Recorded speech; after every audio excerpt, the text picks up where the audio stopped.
What's been Donald Trump's stance on the Israel-Gaza war, on Russia-Ukraine war? Has he taken a hard stance against it?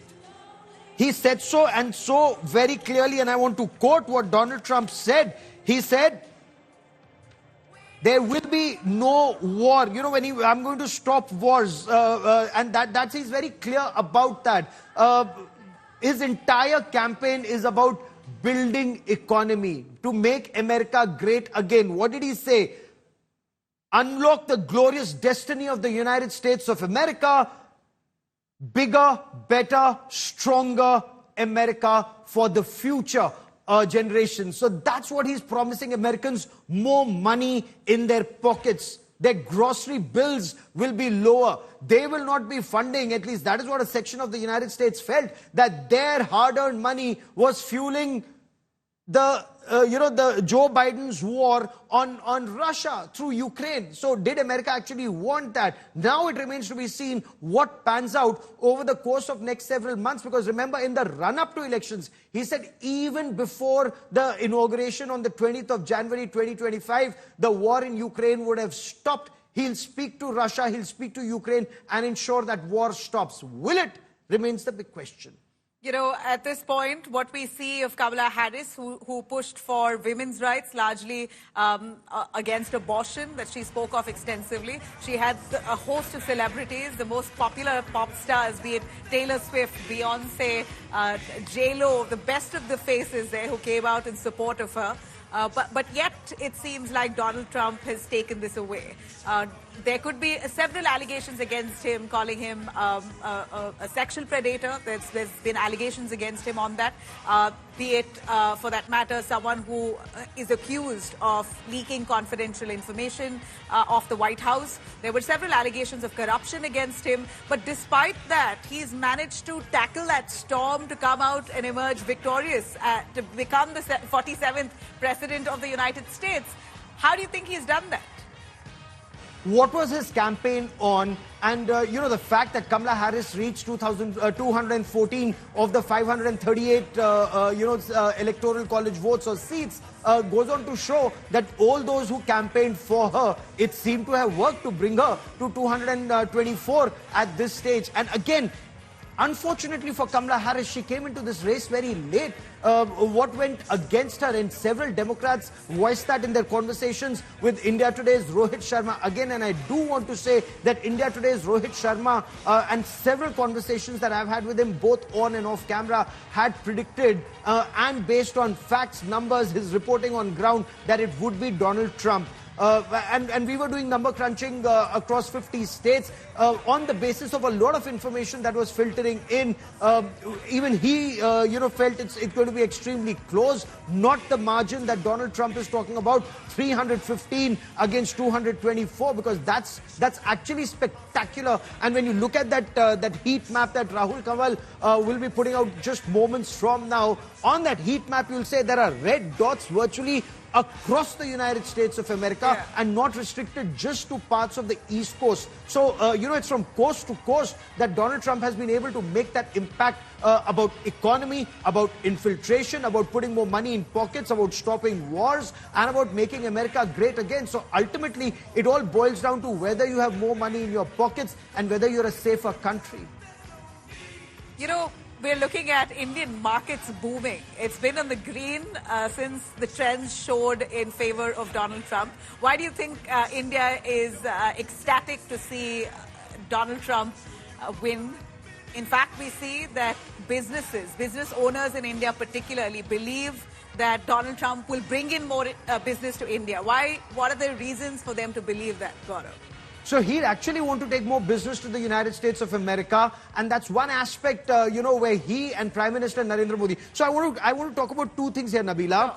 There's great personal chemistry between Prime Minister Narendra Modi and the US President Donald Trump. I've reported on Howdy Modi in Houston, Texas, and I've reported on Namaste Trump in the Narendra Modi Stadium in the Sardar Vallabhbhai Patel complex at Motera in Ahmedabad. both those and on the Prime Minister's visits to the United States of America. Of course, both when he interacted with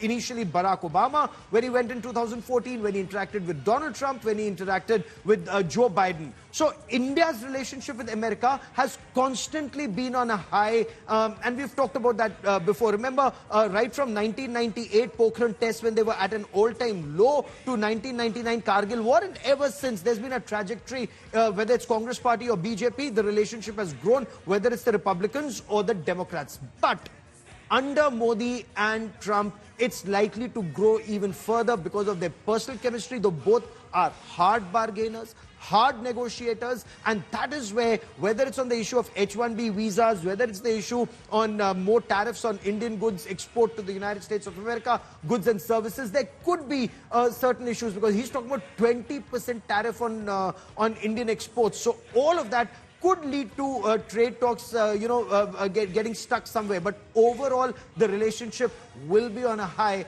on multiple issues because of the common challenges that India and the United States face, and on commonalities between two of the greatest democracies in the world. You know, and Gaurav, for the time that Donald Trump previously served as the President of the United States, he's always chosen India to be the first and only alternative to China. According to, in fact, he's said it on many platforms that India is really the face of South Asia. Has spoken extensively on how he needs to build relations with India. Defense deals with India under his leadership also paved the way for that.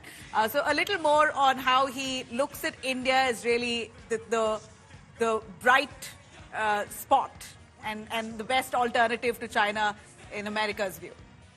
India is the bright spot across the world. And of course, without a doubt. But, but I'm asking for, in perception coming from an American president, while Donald Trump was in power, often spoke about India being the only option right now. Not even, in compared to China, I mean, particularly. So, if I may, that pivot to Asia and pivot to India actually started under Barack Obama. And America realized that. America realizes that the real threat to democracies comes from an expansionist China.